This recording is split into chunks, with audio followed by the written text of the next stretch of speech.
ஆன்மீக உரை எங்கள் எல்லோருடைய வாழ்க்கையையும் நெறிப்படுத்தக்கூடிய ஆன்மீக உரையினை பார்க்கலாம்.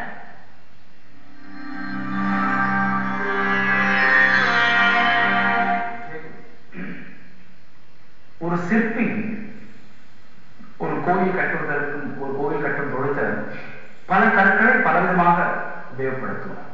ஒரு சில கற்களை அடித்தளமாக உபயோகப்படுத்துவார், அது விலையை தருவதில்லை. ஒரு சில கற்களை படிப்பிற்காக பயன்படுத்துவார். சிற்பம் செதுக்குவதற்கு ஏதுவாக இருக்கக்கூடிய கற்களை சுவரிலும் அல்லது தூண்களிலும் அவர் அந்த கற்களை பயன்படுத்துவார். ஒரு சில கற்களை கோபுரங்களாக பயன்படுத்துவார். சிற்பம் செதுக்குவதற்கு மிக சிறப்பாக இருக்கக்கூடிய கற்களை மட்டுமே அவர் அந்த சிலைக்கு பயன்படுத்துவார். அதுதான் கோயிலில் பிரதானமாக வைக்கப்படுகிறது. ஒவ்வொரு கற்களையுமே அவர் வெவ்வேறு விதமாக செதுக்கினாலும் எப்பொழுது அந்த கற்கள் எல்லாமே ஒரு கோயிலின் அங்கமாக மாறுகிறதோ அது அங்கே கற்களாக தெரிவதில்லை.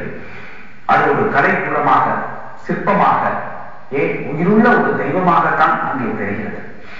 அதுபோலத்தான் இறைவனும் ஒவ்வொரு மனிதர்களையும் ஒவ்வொரு நிலையில் வைத்திருக்கிறார்கள். அவரவருடைய சரணாகதியின் தத்துவம், சரணாகதியின் வீதத்தை பொறுத்து அவர்களுக்கு அந்த நிலை அவர்களுக்கு கிடைக்கிறது. எல்லாமே வாழ்க்கை, எல்லோருமே வாழ்க்கையில் முக்கியமானவர்கள் தான். ஏனென்றால் கோயில் பொறுத்த வரைக்கும், ஒரு ஆலயத்தை பொறுத்த வரைக்கும் படிகளே இல்லை என்றால் கோயிலுக்குள் உள்ளே செல்ல முடியாது. தூண்களே இல்லை என்றால் கோபுரங்கள் இல்லை. அடித்தளம் இல்லை என்றால் கோயிலே இல்லை. ஒவ்வொன்றும் இன்றியமையாதது. அதுபோலத்தான் இறைவனிடத்திலும் நாம் எந்த அளவுக்கு நாம் சரணாகதி தத்துவத்தை நாம் வெளிப்படுத்துகிறோமோ நாம் அந்த இறைவனிடத்தை அடுத்த இடத்தை நாம் பெற முடியும். சரணாகதி தத்துவம் என்பது நாம் எதையும் இழந்துவிடப் போவதில்லை. சில பேர் நினைக்கலாம் சரணாகதி என்பது ஒரு கோயிலுடைய செயல் அப்படி என்று கூட நினைக்கலாம்.